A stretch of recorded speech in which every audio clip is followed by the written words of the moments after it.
Hai, Assalamualaikum. Kembali lagi di channel Belajar Seru, cara belajar yang menyenangkan. Anak-anak pasti pernah deh ke tempat ini. Nah, di video kali ini kita bahas tentang fasilitas umum, khususnya tentang halte ya. Anak-anak, catat bagian terpenting dari materi ini ya. Yuk kita mulai belajar. Sebelumnya kita harus tahu apa itu fasilitas umum. Fasilitas umum adalah fasilitas atau perlengkapan yang disediakan oleh pemerintah sehingga kita bisa gunakan secara bersama-sama untuk melaksanakan kegiatan sehari-hari. Dalam menggunakan fasilitas umum, masyarakat tidak dikenai biaya loh, alias gratis.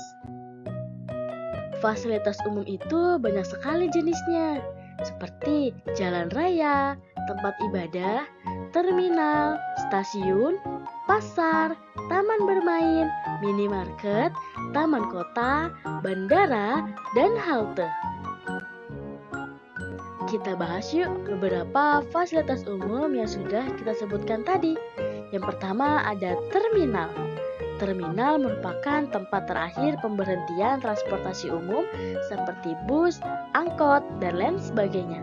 Contoh terminal di Jakarta adalah terminal bus Rawamangun.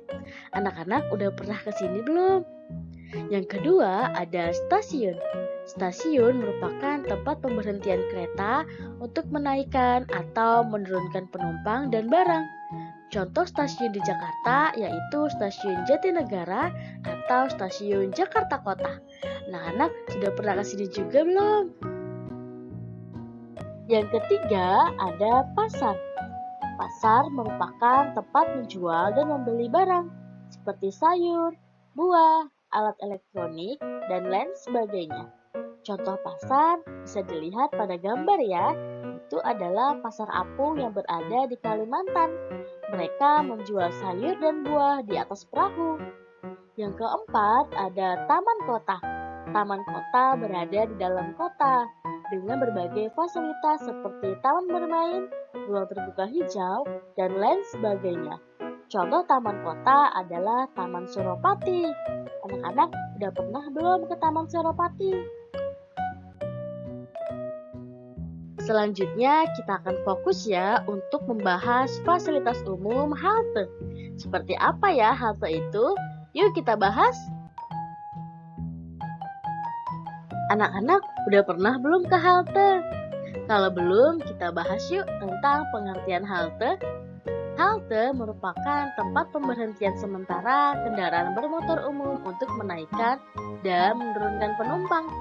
Di Jakarta terdapat dua jenis halte anak-anak, yaitu halte terbuka dan halte tertutup.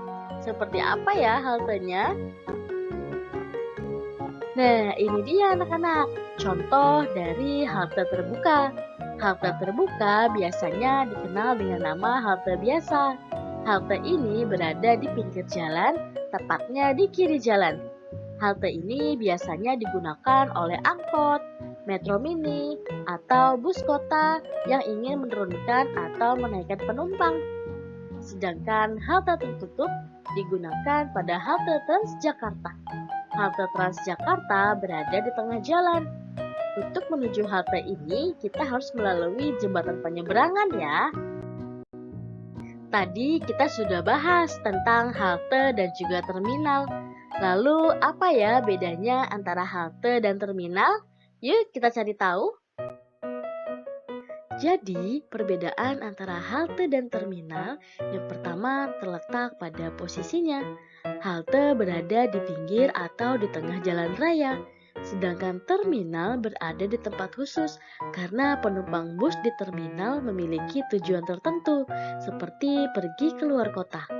Yang kedua, berdasarkan fungsinya. Halte berfungsi sebagai tempat pemberhentian sementara, sedangkan terminal berfungsi sebagai tempat pemberhentian akhir atau awal bagi bus dan angkot. Yang ketiga, halte tidak memiliki bangunan yang besar karena diperuntukkan untuk pemberhentian sementara, sedangkan terminal memiliki bangunan yang besar dengan segala fasilitas yang disediakan. Nah, anak-anak, sampai sini sudah paham ya perbedaannya? Nilai luhur yang bisa kita ambil saat menggunakan halte, yang pertama adalah kesabaran. Sabar dalam menunggu bus atau angkot yang datang. Yang kedua, disiplin. Kita harus antri saat naik dan turun dari bus atau angkot. Yang ketiga, saling menghormati antara penumpang bus atau angkot. Yang keempat, peduli antar sesama penumpang bus atau angkot. Anak-anak, fasilitas umum itu harus kita jaga agar dapat digunakan oleh semua warga. Seperti apa ya cara menjaga fasilitas umum? Yuk kita bahas. Cara menjaga fasilitas umum yang pertama yaitu dengan tidak membuang sampah sembarangan. Yang kedua, menjaga kebersihannya. Yang ketiga, tidak menggunakan fasilitas disabilitas jika kita bukan penyandang disabilitas. Yang keempat, tidak mencoret-coret dinding bangunan. Yang kelima, selalu menaati peraturan yang berlaku. Merawat fasilitas umum adalah tanggung jawab semua warga. Jadi, saat kita menggunakan fasilitas umum, gunakan dengan baik ya. Kesimpulan dari materi ini yaitu fasilitas umum adalah sarana untuk kepentingan bersama. Contohnya adalah halte. Halte merupakan tempat pemberhentian bus sementara yang berguna untuk menaikkan dan menurunkan penumpang. Halte terdapat dua jenis, yaitu halte terbuka dan halte tertutup. Menjaga kebersihan fasilitas umum adalah kewajiban semua warga. Jadi, gunakanlah fasilitas sewajarnya dan jangan merusak ya. Anak-anak, terima kasih sudah mengikuti pelajaran PLBJ kali ini. Semoga materinya bisa bermanfaat dan sampai ketemu di materi selanjutnya. Dadah!